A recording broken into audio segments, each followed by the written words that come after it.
Why, hello there. Welcome to What Number Surprised You, a show about polling and opinion research in Canada. I'm Brenden Sommerhalder, head of MQO Research in Nova Scotia.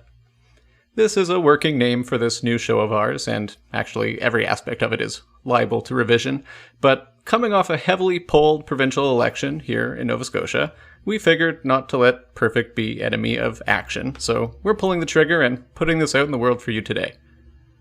A little bit of context, our firm, MQO, released 2 polls for yesterday's election during the writ period, and we were one of 7 polling firms to release a poll within a week from Election Day. What you're about to hear is a bit of an audio journal that I recorded in real time yesterday, Election Day, giving my thoughts on the polls and the results as they came in. You'll hear me give some thoughts before results began to be reported, during, and after. Stick to the end to hear how our poll fared. Okay, here we go.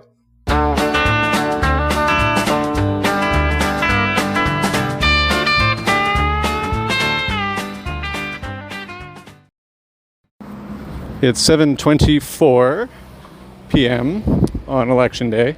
I'm walking to my polling station. I've been so busy trying to measure the election that I haven't actually gone out and voted yet. So that's what I'm doing here at the last minute. So just to share some early thoughts, our poll we released on Friday last week before the election, and at that time we were the first polling company to put out a poll that showed the PCs at greater than 50% of the vote share, which is something. I mean, 50 is a big number. You really don't see parties sop up 50% of the vote very often.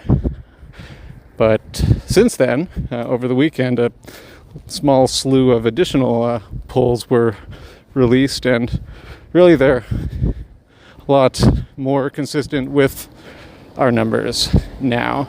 So it's always a little bit, you're always putting yourself a little bit out on a limb if you are kind of alone in the prediction, if you're a bit of an outlier.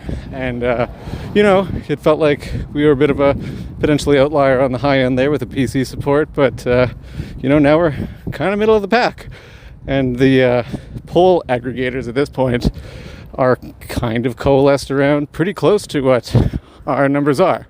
So give some confidence. No matter what any pollster does, there's always margin of error. There's always a chance for a sort of a fluke sample. You're also betting that people will end up doing what they actually say they were going to do in terms of voting intentions. So yeah, at this point I'm going to vote and do my thing. Polls close in 34 minutes for me. Well, most of them do. One poll had to open a little late for some reason today, so they're going to be staying open an hour late. So although most polls will close at 8 o'clock p.m. tonight, results won't start coming in until an hour later, till 9 p.m. here at Atlantic. So a little bit more time to relax. I'm going to vote, going to grab a case of beer, and we're going to settle in and start watching the election results come through around 9 o'clock. Check back in. All right, I voted. It's always so much fun. I love voting. Totally painless, totally pleasant. What a fun thing to do. Just to drop a paper ballot in a box. That's how I did it anyway. Just super cool democracy at work. So a couple more thoughts as I walk home, as most polls are getting ready to close. Something that we had detected in our numbers was that the NDP support, which seems to be topping Liberal support generally, which is good for them, but kind of even better for them, is how that support appears to be concentrated. Whereas the relatively weaker, we think, Liberal vote seems to be kind of spread out across the province. And, well, with first past the post, all you got to do is win by one vote. So having a little bit of support in a lot of places, but not enough to put you over in those ridings to win, is what you would call poor vote efficiency. Whereas we're seeing for the NDP, looks like their vote efficiency is quite a lot higher, a lot more concentrated, in particularly in the HRM, and even more particularly in the most kind of urban areas of HRM, and a couple other places too. That's a good way to win seats, is to kind of put as much of your vote as you can into a relatively concentrated number of seats to put you over and actually flip those seats in your favor.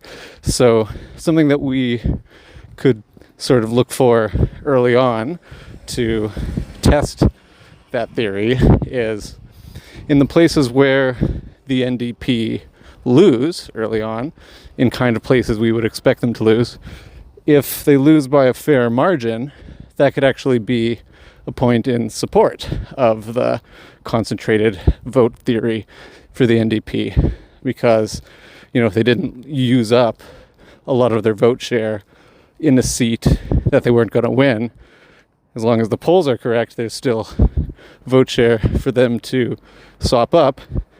Makes it a little more likely to think that that vote share will go in ridings that they could actually win. So that's one early thing that I'll be looking for to see if what we were seeing in terms of vote efficiency favoring the NDP in overall seat count by the end of the election, making it much more likely for them to form the official opposition.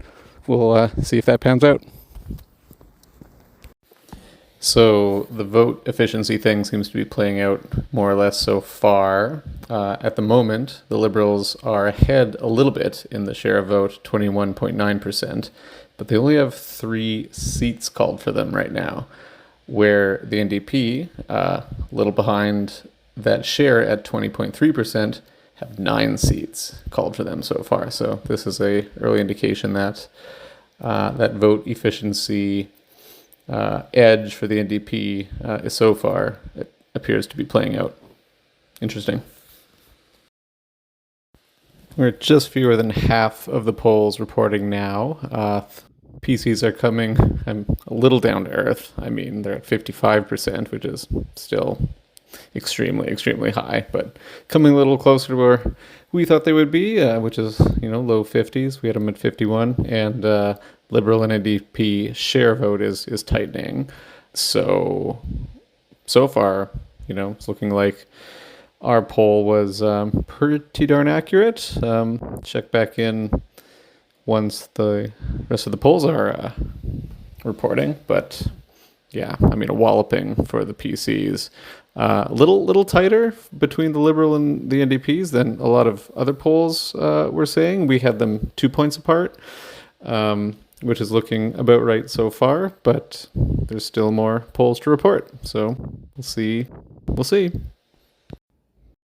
Well, now it's the morning, and nearly all of the results have reported, and MQO had the most accurate numbers compared to the actual results of the election this time around among the 7 firms that put out polls right near election day.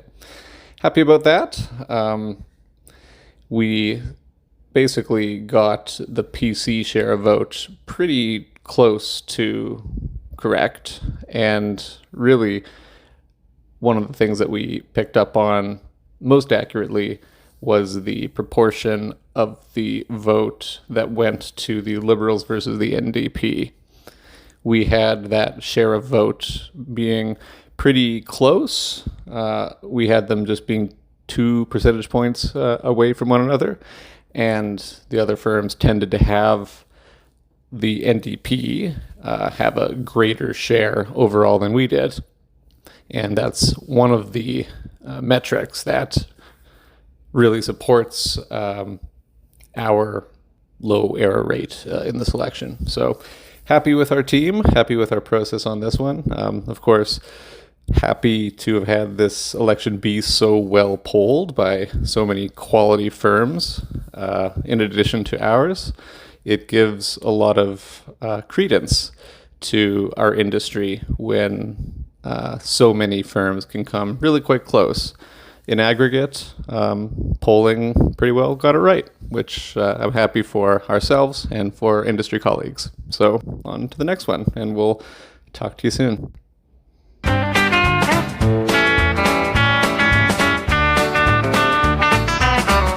All right, thanks for sticking with us, and I hope you enjoyed. Let us know if you like this, either by liking or sharing this episode, or subscribing. Get in touch with us at MQOresearch.com, or just find us on one of the socials. See you next time.